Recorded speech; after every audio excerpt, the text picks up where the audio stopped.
Si je vous dis tout ça, c'est pour dire que la complexité des problèmes fait que le problème de l'éducation ne peut pas le séparer de toute la politique globale d'un pays.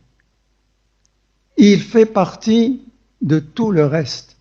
Lorsqu'on prend une décision économique qui, à la limite, n'a rien à voir avec l'éducation, on impacte l'éducation.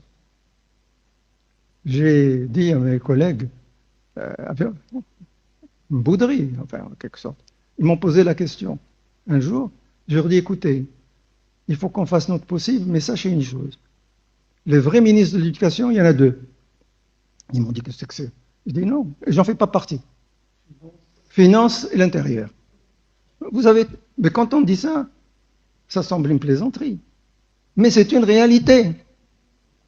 Le ministre des Finances a tous les pouvoirs que n'a pas le ministre de l'Éducation. Le ministre des Finances décide que le nombre de postes budgétaires sera ça. Sur quelle base? Pourquoi? C'est 7 000 et non pas 8 000. Pourquoi c'est pas 10 000? Lui, c'est son calcul parce que la masse doit diminuer, je fais des économies, on a des dettes, c'est la dette, etc., etc. Et donc, c'est fini. Alors, que faites-vous? Que faites-vous face à de telles décisions? Est-ce que vous pouvez changer quelque chose? Je crois que le problème de la complexité est là. Et je vais ajouter quelque chose.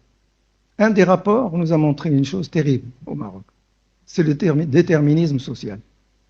Le déterminisme social, ça veut dire quelqu'un, un enfant, qui est né dans une famille qui est socialement au bas de l'échelle, et notamment en ce qui concerne les indicateurs de développement humain, n'a absolument presque pas de chance de s'en sortir et de se lever plus haut. On revient à ce problème terrible qui est celui, effectivement, de l'ascenseur social. Moi, je l'appelle le déterminisme social. Inversement, celui qui appartient à la classe élevée, dont les parents ont été à l'université ou qui ont eu le baccalauréat, ne serait-ce que le baccalauréat, en 94% d'y arriver aussi.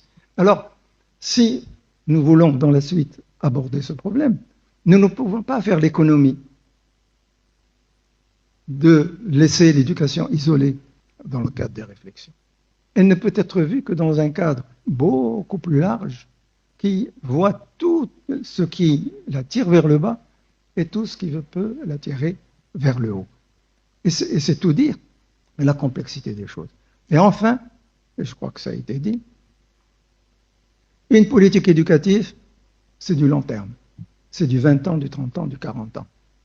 Une politique gouvernementale, c'est au maximum 5 ans. Une politique d'un ministre de l'Éducation, c'est en moyenne 2 ans. Pourquoi voulez-vous que ça change? La Corée, vous l'avez cité, la Corée a eu la même politique et les mêmes manières de faire avec des mêmes objectifs pendant plus de 50 ans.